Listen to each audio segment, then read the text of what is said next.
नमस्कार, मैं हूं ममता सिंह। आप देख रहे हैं वर्ल्ड इंफॉर्मेशन न्यूज। चलिए शुरुआत करते हैं इस वक्त से जुड़ी हुई खास बड़ी और विशेष खबरों से। इस वक्त की बड़ी खबर जबलपुर से आ रही है। खितौला डकैती में 3 किलो सोना के साथ 2 डकैत गिरफ्तार। एक बड़ी खबर जबलपुर से, जहां पुलिस अधीक्षक जबलपुर संपत उपाध्याय ने खितौला डकैती का किया खुलासा। विगत दिनों हुई खितौला अंतर्गत इंसाफ स्मॉल फाइनेंस बैंक में डकैती डालने वाली दास गैंग के सरगना राजेश दास को जबलपुर पुलिस ने गिरफ्तार किया है। बिहार के गया जिले से आरोपी राजेश दास को गिरफ्तार किया है। डकैती में बैंक से लूटा गया लगभग 3 किलो सोना आरोपी से गिरफ्तार किया गया है। साथ ही राजेश दास को सहयोग करने वाले का आरोपी इंद्रजीत को भी पुलिस ने पकड़ा है। बताया जाता है कि आरोपी 18 जून 2025 को ही जेल से छूटा था और 11 अगस्त 2025 को उसने खितौला में अपने साथियों के साथ डकैती की सनसनीखेज वारदात की थी। आरोपी राजेश दास 2011 से 2025 के बीच गया, सासाराम, जमुई, पुरुलिया, रायगढ़ की बैंक डकैती सहित 1 दर्जन वारदात में शामिल रहा है। आरोपी को गिरफ्तार कर लिया गया है और उससे पूछताछ चल रही है। पुलिस अब जल्द ही बाकी के आरोपियों तक भी पहुंच सकती है कि जबलपुर एसपी संपत उपाध्याय का कहना है कि यह एक बड़ी सफलता है। जल्द ही पुलिस बाकी अपराधियों तक पहुंचेगी। वर्ल्ड इंफॉर्मेशन न्यूज से विवेक कुमार द्विवेदी की खास रिपोर्ट। 2025 को थाना खितौला स्थित इंसाफ बैंक में एक रॉबरी लूट डकैती घटना हुई थी, जिसमें 5 लोग जो कि हेलमेट इत्यादि धारण किए हुए थे और बैंक में गए और वहां से 14 किलो 800 ग्राम के लगभग सोना वहां से और 5 लाख के लगभग कैश लूट के वहां से भगे।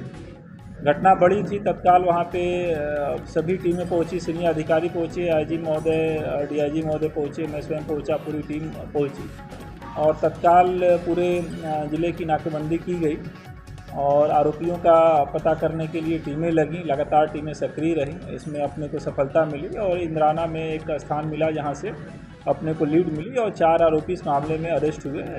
कुछ पैसा और बाकी सामग्री जब्त हुई, जो कि पूर्व में आप लोगों को अवगत कराया गया है।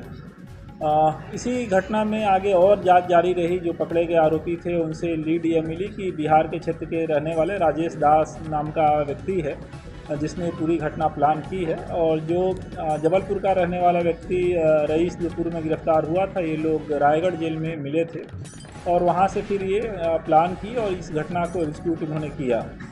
राजेश दास बहुत ही शातिर किस्म का अपराधी रहा है। डकैती के पूर्व कई सारे मामलों में लिप्त रहा है और इसके 10 से अधिक मामले हैं और जितना कोई सोच समझ सकता है उससे कहीं ज़्यादा ये शातिर व्यक्ति था और ये अपना ठिकाने, स्थान इत्यादि बदलता रहा।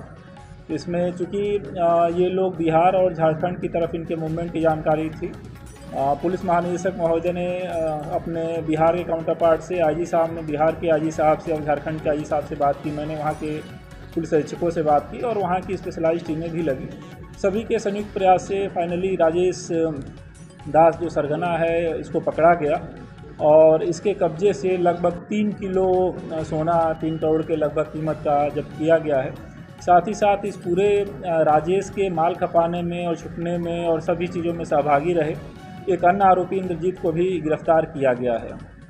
प्रकरण में अभी आगे अन्य भी आरोपियों की जानकारी लगी है, जिस पे पुलिस की टीमें लगातार काम कर रही हैं। हमारी टीम अलग अलग स्थानों पे लगी हुई है और उम्मीद है कि शेष बचे हुए आरोपियों को भी हम जल्दी गिरफ्तार करेंगे। मास्टरमाइंड राजेश था, बता रहे हैं कि रायगढ़ जेल में थाने में कुल कितने आरोपी हैं और बहुत सा सोना? हाँ, अभी चूँकि हम लोग बड़ा मामला है, बहुत सारे आरोपी हैं और सामान भी काफ़ी गया है और लगातार इसमें काम चल रहा है और हम लोग अभी बैठे तो मिड ऑपरेशन है, इसलिए बहुत सारी डिटेल्स इसमें जो पुलिस के पास हैं वो आप लोगों को अभी शेयर नहीं की जाएंगी।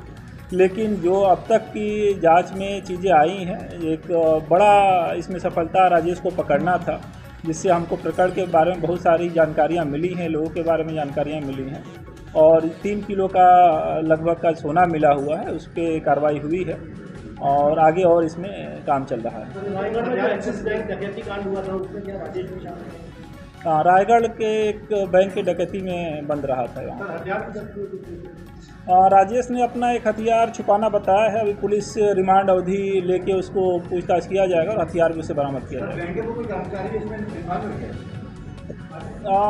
जो अभी तक की जांच की स्थिति में आगे की जांच को प्रभावित किए बिना चीज़ें बताई जा सकती थी वो बताई गई हैं।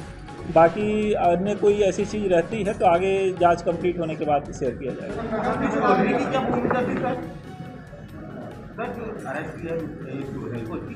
किसकी?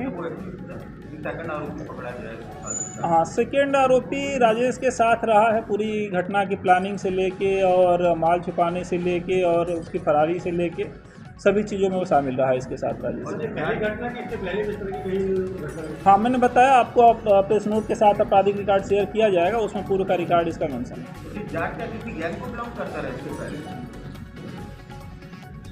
गैंग है सच कुछ फिक्स नहीं होता, लोग आरोपी मिलते हैं और साथ मिलकर काम करते हैं तो गैंग हो जाता है। इनके अन्य साथियों की भी जानकारी प्राप्त हुई है जिस पे अपनी टीमें काम कर रही हैं, इसलिए बहुत सारा डिटेल इसमें अभी शेयर नहीं किया जा रहा है।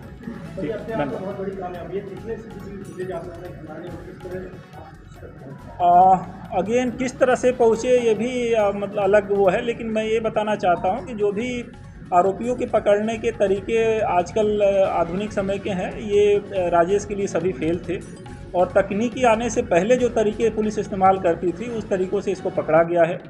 ये अत्यंत ही शातिर व्यक्ति है, ये कोई भी आधुनिक तकनीक का इस्तेमाल नहीं करता है और ये पुराने नेटवर्क के हिसाब से चलता है। तो इसलिए किसी अन्य आरोपी के पकड़ने की अपेक्षा इसका पकड़ना काफ़ी चैलेंजिंग था और इसमें हमारी टीमें लगातार काम करती रहीं। इसमें एडिशनल एसपी रैंक के अधिकारी, डीएसपी रैंक के अधिकारी अलग अलग स्थानों पे कैंप करते रहे, अलग अलग राज्यों में एक साथ कई जगह ऑपरेशन चले, कई जगह से जानकारियाँ ली गई, तब जाके इसको पकड़ने में सफलता मिली है। 11-12 किलो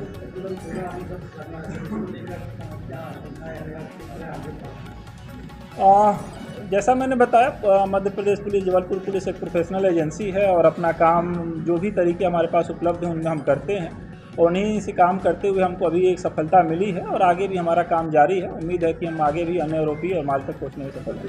कितने और आरोपी हो सकते हैं? अभी संख्या नहीं बताई जा सकती।